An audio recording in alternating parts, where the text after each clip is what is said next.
Bismillahirrahmanirrahim. Assalamualaikum warahmatullahi wabarakatuh. Alhamdulillahirabbil alamin wa bihi nasta'inu ala umuri dunya waddin. Assalatu wassalamu ala asyrafil anbiya'i wal mursalin sayyidina Muhammadin wa ala alihi wa sahbihi ajmain. Anak-anakku sekalian, santri pesantren Mahfazah Indonesia kelas 8 yang dimuliakan oleh Allah Subhanahu wa taala. Semoga antum semuanya sehat walafiat, juga abi dan umi antum. Ustaz doakan senantiasa sehat walafiat dalam lindungan Allah Subhanahu wa taala. Baik anak sekalian, antum yang masih PJJ, hari ini Ustaz akan berikan satu judul pelajaran sirah, yaitu Idza'u Quraisyin li Nabi sallallahu alaihi wasallam. Satu judul yang melanjutkan dari pelajaran kemarin, dan judul ini sangat menarik. Gangguan, artinya ini adalah gangguan orang-orang Quraisy. Kita nanti bisa mengambil pelajaran dari pelajaran ini, bagaimana orang Quraisy sudah mulai naik grade mengganggu Rasulullah SAW. Ya, sudah mulai mereka bersepakat untuk mengganggu, menyakiti, mengintimidasi Rasulullah SAW dan tentunya juga bersama sahabat. Jadi mereka mulai mengganggu. Idza Quraisy di Nabi SAW. Tayyib, sa'aqra' lakum, saya akan baca untuk kalian semuanya. Akhadat Quraisy tu'dir Rasul wa tastahzi'u bihi khususan idza dhahaba ila shalah ba'da an ra'at istimrarahu fi da'wati wa difa'i ammihi anhu. Jadi sekalian, melihat Rasulullah sallallahu alaihi wasallam yang senantiasa beraktivitas dalam kesehariannya, ya, aktivitas Rasul adalah berdakwah, ya. Maka orang Quraisy akhadat Quraisy tu'dir Rasul. Orang Quraisy mengambil keputusan, ya, mengambil keputusan untuk apa? Untuk tu'dir Rasul, untuk mengganggu Rasulullah sallallahu alaihi wasallam. Rasulullah diganggu agar aktivitas Rasul itu dihentikan oleh Rasulullah sallallahu alaihi wasallam dengan gangguan-gangguannya, ya. Agar Rasulullah tidak beraktivitas lagi. Ya, dengan apa? Dengan diganggu, dihalangi, ditakut-takuti, bahkan mau dibunuh. Bahkan kalau bisa mereka membunuh Rasulullah sallallahu alaihi wasallam. Ya. Wa tastahzi'u, dan menghina, merendahkan Rasulullah sallallahu alaihi wasallam, memberikan julukan yang jelek pada Rasulullah sallallahu alaihi wasallam di masyarakat agar dijauhi oleh orang-orang. Ya kan? Khususan idza dhahaba ila shalah, wabil khusus ketika Rasulullah SAW hendak ke masjid, hendak sholat, itu mereka betul-betul menghina, memaki, ya, menjatuhkan harga diri Rasulullah SAW, menyakiti Rasulullah SAW, melempar kotoran.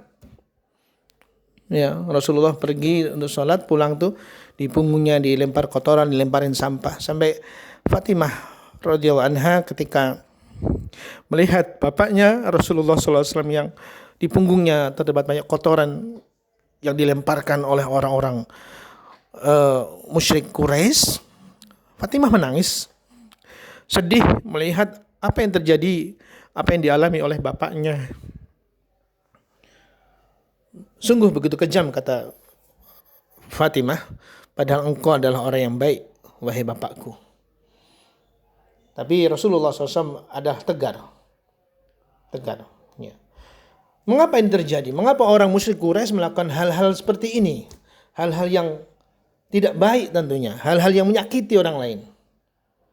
Ba'da an ra'at, setelah orang musyrik melihat, menyaksikan.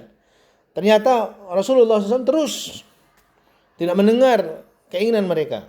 Ba'da an ra'at, setelah mereka melihat, menyaksikan, istimraruhu, ya, Rasulullah SAW mengkontinyukan. Rasulullah tetap apa? Fid dakwah, tetap mendakwahkan, mengajak kaum muslimin untuk menyembah Allah Subhanahu wa taala. Jadi faktornya itu. Akhirnya mereka, ini Rasulullah suruh berhenti tidak menyebarkan Islam, kok tetap menyebarkan Islam. Ya, maka akhirnya mereka memutuskan untuk bagaimana mengganggu Rasulullah sallallahu alaihi wasallam. Yang kedua, ya, wadifa'i ammihi anhu. Wadifa adalah yang melindungi, dan perlindungan dari siapa? Ammihi, pamannya Abu Thalib, melindungi Rasulullah SAW. Ini membuat orang-orang musyrik Quraisy semakin kesal terhadap Rasulullah sallallahu alaihi wasallam. Ya, paman Nabi yang melindungi Rasulullah sallallahu alaihi wasallam. Ya, jadi dua faktor yang menjadikan mereka mengambil keputusan untuk merendahkan Rasulullah, menyiksa Rasulullah, menyakiti Rasulullah sallallahu alaihi wasallam. Tayyib rakmathani wa kana sallallahu alaihi wasallam yuqabiluhum. Rasulullah SAW mendapatkan sikap, perilaku dari orang-orang Quraisy, orang-orang musyrik Quraisy seperti ini, yuqabiluhum. Rasulullah menerima, silahkan apa yang kau lakukan. Ya, Rasulullah SAW yuqabiluhum bil hilm. Rasulullah tetap lembut, tidak melawan dengan nafsu kemudian melawan, tidak. Karena Rasulullah SAW akan bersikap itu atas bimbingan wahyu dari Allah Subhanahu wa taala. Ya, wassabar, dan sabar. Sabar itu adalah kebaikan yang itu akan mendapatkan pahala dari Allah Subhanahu wa taala. Walatf, tetap lembut. Jadi bedanya hilm dengan latf adalah, kalau hilm itu adalah sikap. Kalau latf itu mungkin dari perilakunya Rasulullah tetap lembut. Ya. Lembut. Wal'af, Masya Allah, bahkan Rasulullah SAW memaafkan. Karena Rasulullah masih berpikir bahwa mereka adalah orang-orang yang belum tahu Islam. Ya. Kalaulah saja mereka tahu tentang Islam, maka mereka tidak akan melakukan hal sekeji ini. Itulah jawaban Rasulullah SAW kepada Fatimah, ya, agar Fatimah tetap sabar, jangan khawatir dengan kondisi yang dialami oleh bapaknya. Tayyib. Al-thalith, wa kana ashaddahum idza ar-rasul Abu Jahal. Orang-orang dari daftar nama-nama orang-orang musyrik yang paling bengis, asyad itu yang paling keras, yang paling bengis, yang paling sadis mengganggu Rasulullah SAW. Yang pertama adalah Abu Jahal, wa Abu Lahab, dan Abu Lahab, wa Uqbah bin Abi Mu'aid, wal Walid ibn al-Mughirah, Walid bin al-Mughirah. Ini 4 tokoh yang selalu punya peranan aktif dan betul-betul bengis ketika memusuhi Rasulullah sallallahu alaihi wasallam.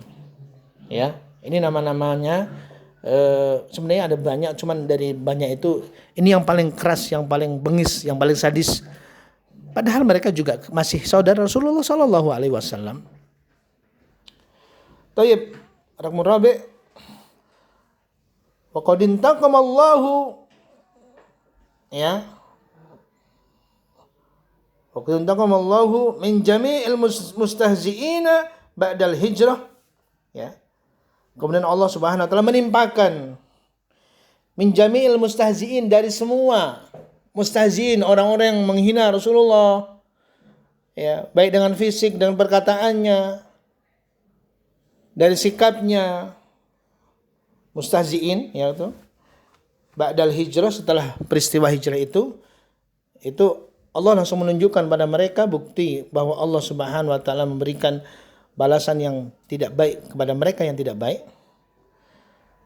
Faminhum man kutil, di antara mereka ada yang mati dalam kondisi dibunuh, ya, matinya hina, itu kan.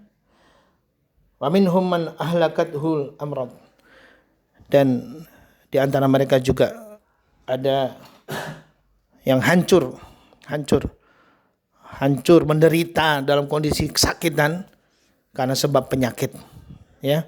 Kalau antum melihat dalam sejarah bagaimana Abu Jahal, orang bengis, sadis yang ditakutin oleh banyak orang, ternyata juga kalahnya oleh anak kecil, ya, sampai kakinya itu kena pedang dari anak kecil, Mu'ad dan Mu'awwad, ya.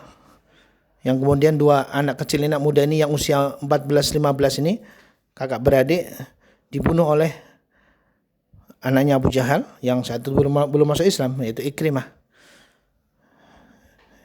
Begitu juga dengan Abu Lahab, meninggal dalam kondisi penyakit yang menjijikkan. Itulah anak sekalian, pelajaran hari ini yang kita bisa mengambil banyak pelajaran dari pelajaran hari ini. Yang pertama bahwa Rasulullah SAW itu bersikap atas bimbingan wahyu Allah Subhanahu Wa Taala.